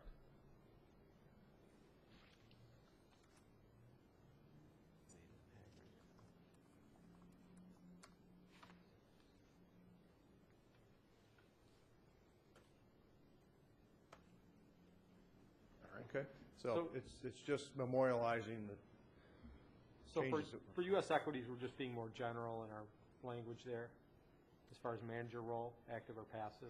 Yes. Okay, and then broader focused, again, is being more general? I guess they are, right? They're all just being more broad in the language. Okay. Yes, and that's by design. That's to allow more flexibility for Yeah, the board okay. to make policy decisions. Okay, Page you're on, Mike. that was 8. I have the wrong document. And that was the only, that was it, right? Oh, okay. Then on page 11, where we show what the planned performance benchmark is, called the policy index, that by default had to change too to reflect those new percentages. So they go hand in 8 and 11 go hand in hand. Okay, Okay, so got it. I move to accept the changes in the police and fire investment policy. Second? All in favor? Aye. Any opposed? Okay, that motion carries. okay, and just as an FYI, we did the same thing for the general employees, but it can be formally approved at the August meeting. That's not something that, because you approved the policy change in February, we just need to adopt the Got it. document. If you need it sooner, we meet on a regular basis for council. We could do a quick meeting on that too, if you need it sooner than August. And if the auditors request a copy of either plan's investment policy, you can use this. However, for the police and fire, we will adopt the red line changes and issue the formal document with today's date on it. Okay. All right. What else? So to clarify, do you want the general employee sooner? Because this is stuff we talked about the last meeting, correct? Yes. Because we could do it just before a council meeting and send it off to you if you would need that, if you need us sooner. It can wait till August. Okay. Yeah, I believe in trying to keep things simple. Got it, all right, no So, problem. Did we handle your liquidity funding recommendations? No, we didn't. That was the next item. And so we need money to pay our police and fire retirees. And my recommendation to the board is to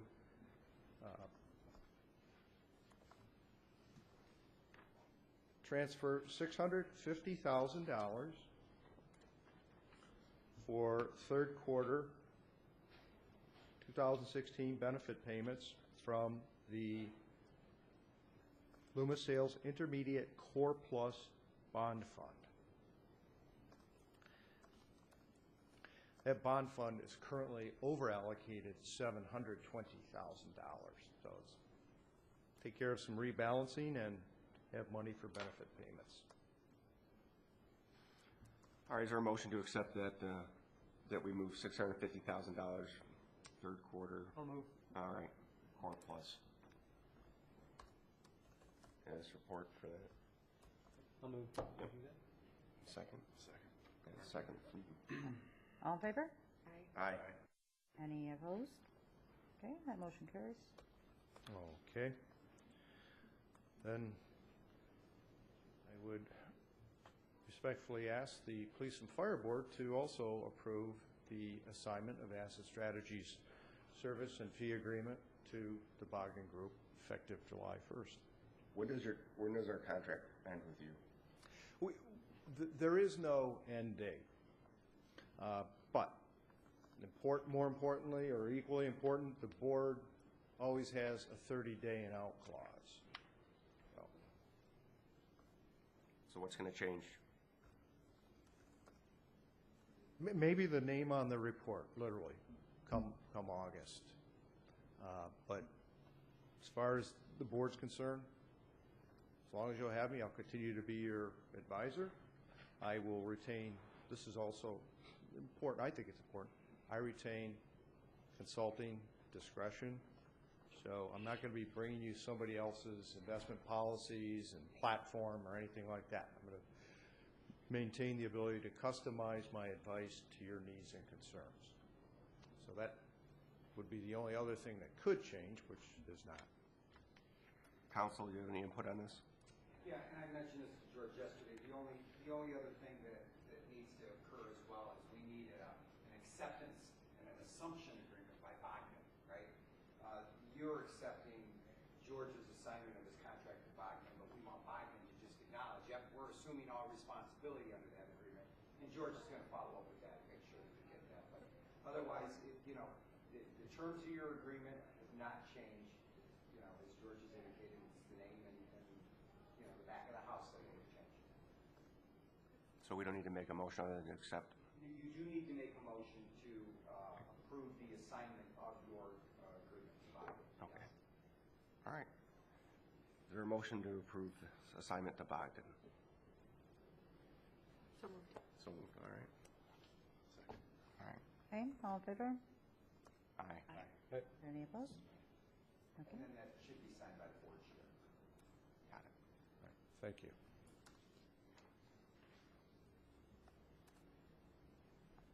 That's all I have. Anything else? No, that's everything. All right. All right.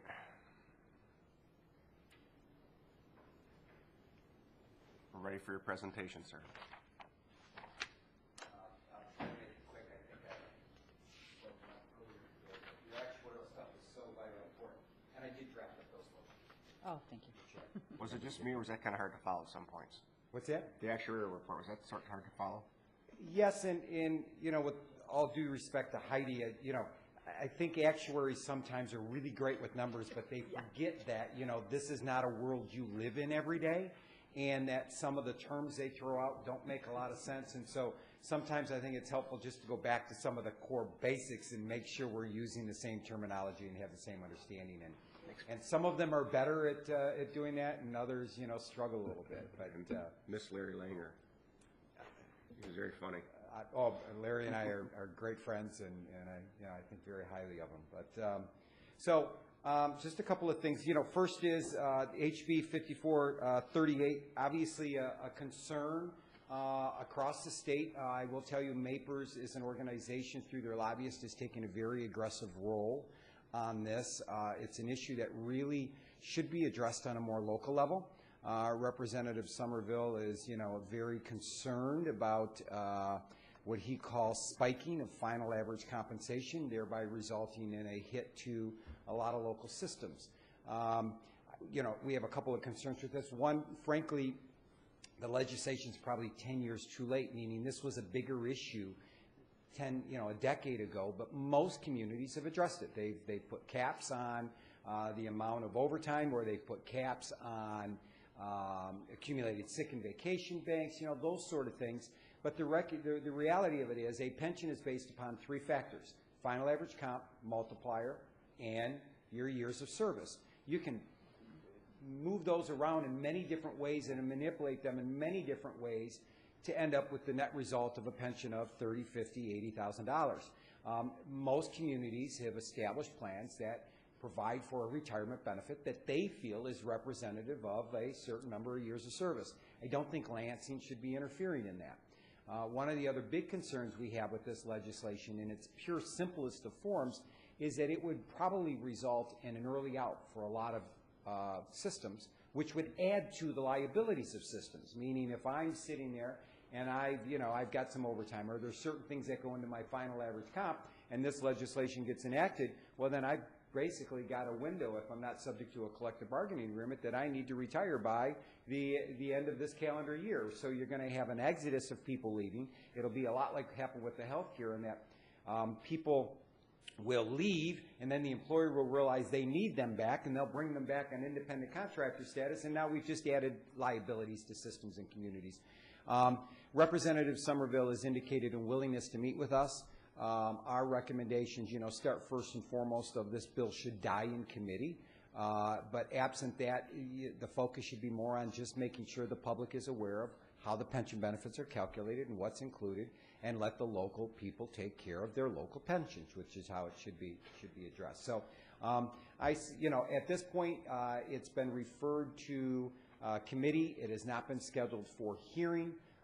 And we are working on trying to get a meeting with Representative Somerville, who's the bill sponsor, to really go through it. But it is a bill that would change and modify the definition of compensation for final average compensation purposes to limit the inclusion of overtime, to limit any accrued sick and vacation banks that are paid out, and anything effectively that would be a fringe benefit and would impact the retirement benefit. And again, we think that's a local issue. I don't know if you have any concerns on that. Obviously there's some collective bargaining recognition in the bill, recognizing that if you have a contract that hasn't yet expired, the bill would not become effective till the contract expired. One of the things I don't think he's really thought through is, all right, so that contract expires. We have well-established law in the state of Michigan that through collective bargaining, you can bargain things that are contrary to local charter, local ordinance, and other state statutes. So what would stop somebody from the next round of collective bargaining all that back in? This has not been an amendment to PARA, and the law in Michigan is collective bargaining is the predominant law. So, that's a little problematic in it. Certainly to the extent that I have banked a number in my final average comp, meaning, I have overtime prior to, if this bill were to become effective and become law, I had overtime in prior years, prior to the enactment of the law. The law could not take those away from me. If those would have otherwise been included in my final average comp, they would still need to be included in my final average comp, because the Constitution provides that benefits should not be diminished or impaired, right? And you can't have a state statute that would somehow violate the Constitution. It would just be prospective. Are any other questions on it? So this bill is grown out of the 1 or 2 or 3 or 6 pensions you hear about in a news story. Mm-hmm. Yeah, and a little bit the concern, and it's been discussed, there's a lot of times, especially in public safety, where because of seniority, individuals will not work a lot of overtime most of their career, but get to the last 3 years of their career, and, because of seniority, bump everybody, put in, work time and a half, essentially, put in every bit of overtime they can get their hands on, and effectively then instead of their normal compensation being 70, 80 is now 110, and they spike their FAC such that it looks as if, and the pension's based as if they had worked that kind of overtime and made that compensation over a 30-year career. That's really what he wants to get you. Again, we still feel that that's a local issue. Local communities should address that. So, all right.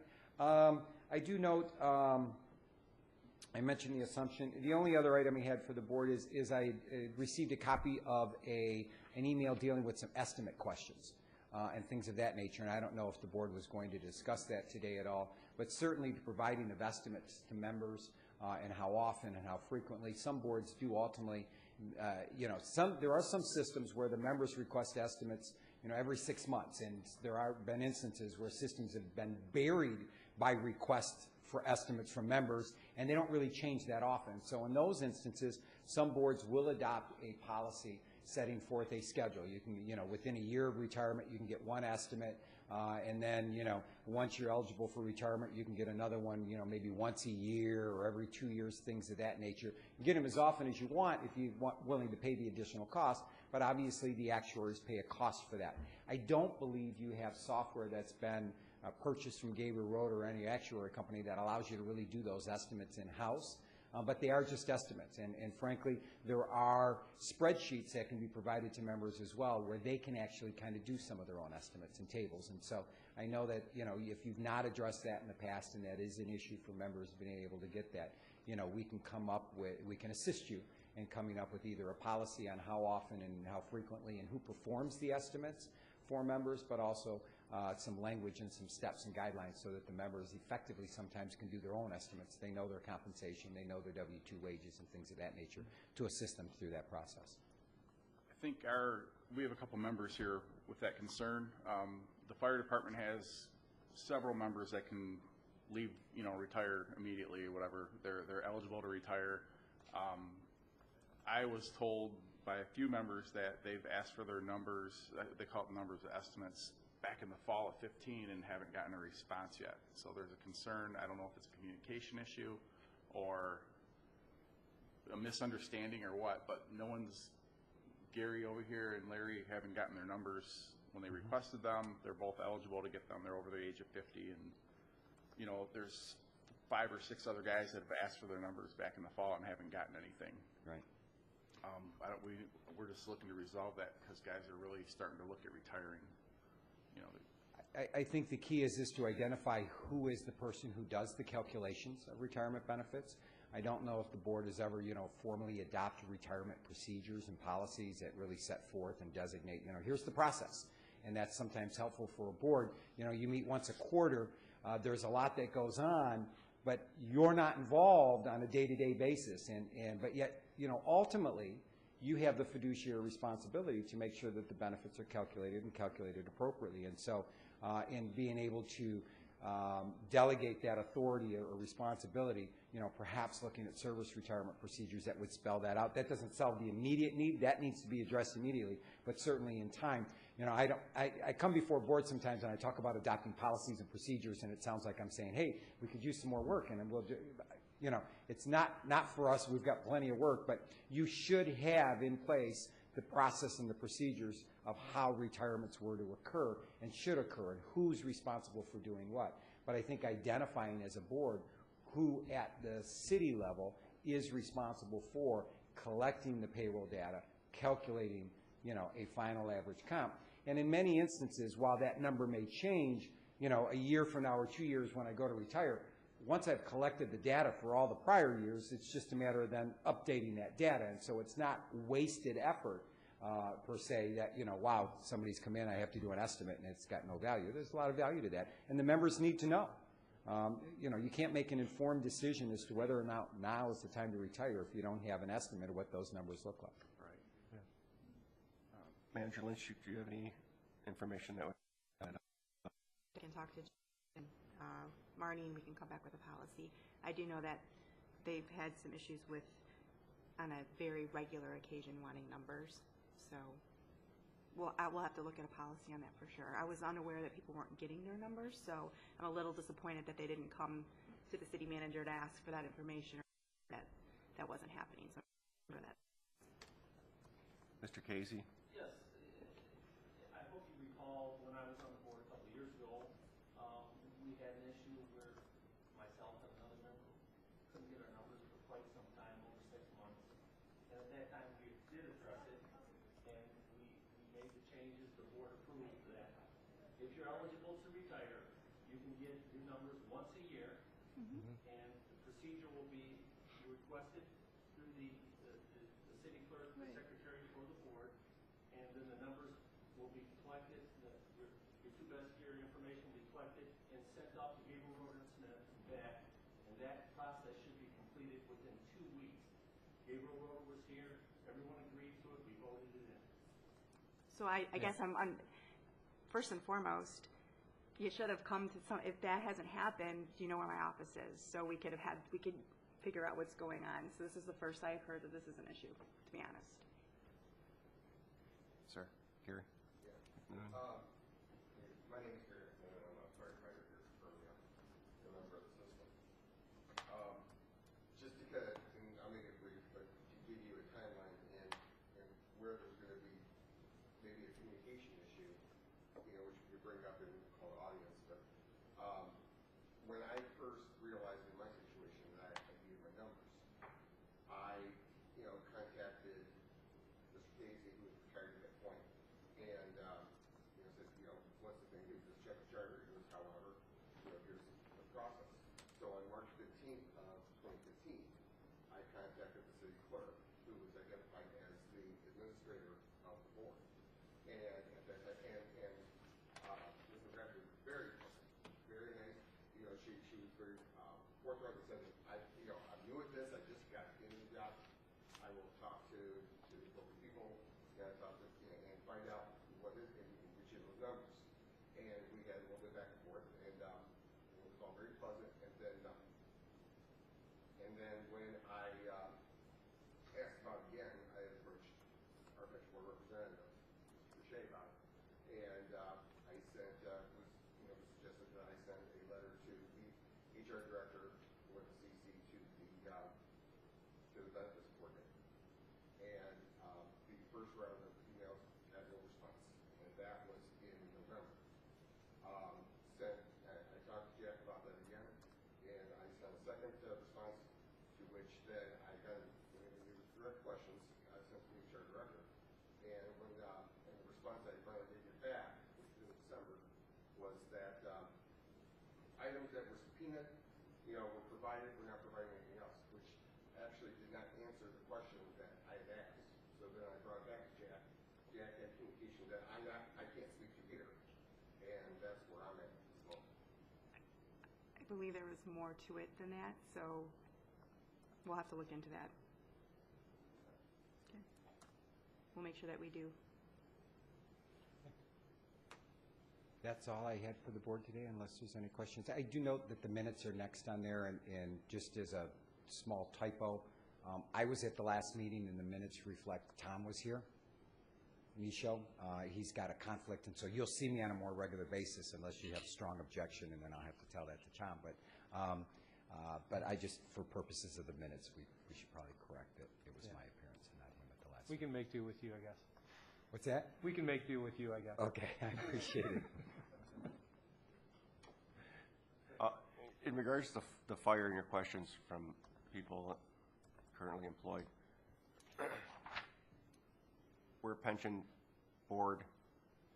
As Mike, we're under an obligation to make sure the pension is safe and sound and progressing along. An administrative issue like that is, I think you're better off talking to the manager. Hopefully it'll get resolved, but maybe it's something you need to handle also through your union. But I think next thing would be to talk to the manager, see if she's available. I'll look into it. Yeah, that would be. All right.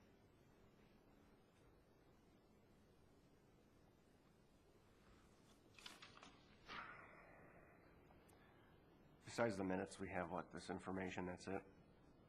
Madam Clerk? There's no new Yes, business, we've right? received the communication that's in there from Milliman informing the board that they offer pension services And I just added them in case there's any interest amongst board members to make any changes in that direction. Marnie actually had a question about that. We get a lot of that, as you guys do too.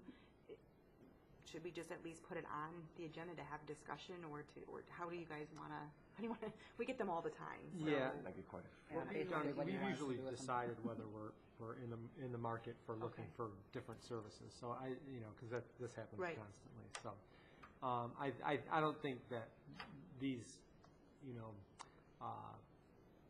Sales pitches. these pitches should drive that initiative. Correct. So so if we get them, should we just let them go unless we are because if we were to seek, we'd actually go out for probably RFQ anyway. Yeah. So I glance do you at want them and them on I let here? them go. I don't think it hurts to put them on, but Okay. I don't know. Are we, yes, sir?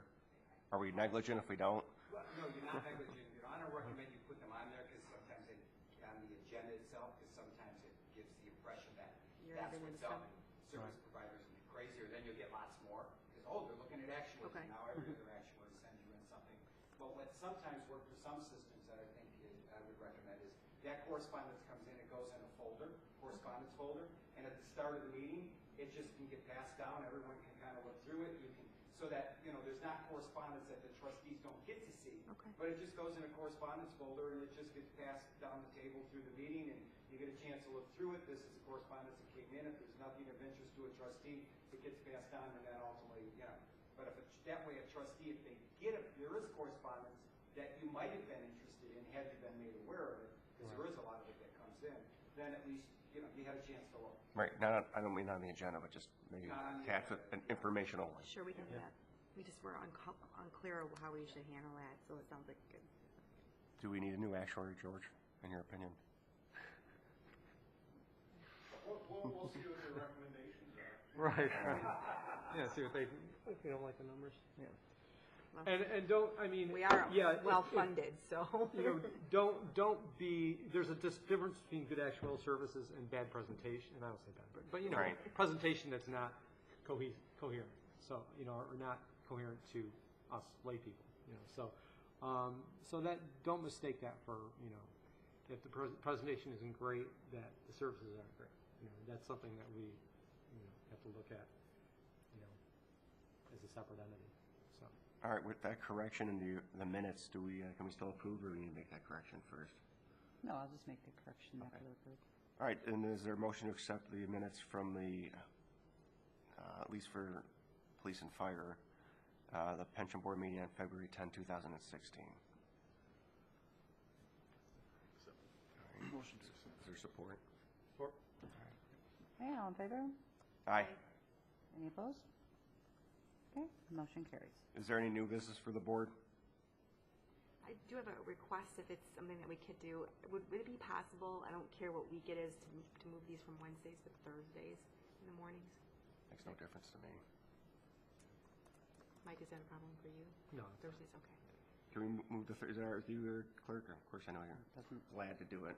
I'm happy to do whatever you need. So when would our next date be? So if we're going to move it to a Thursday? Be August, right?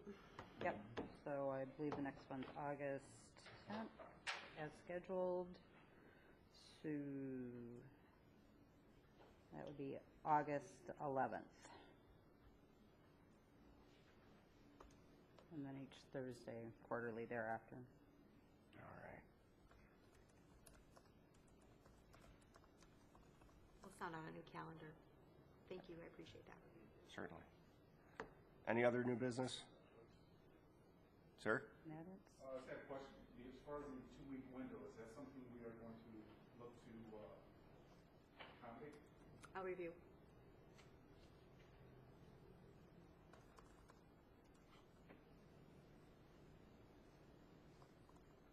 Any other new business?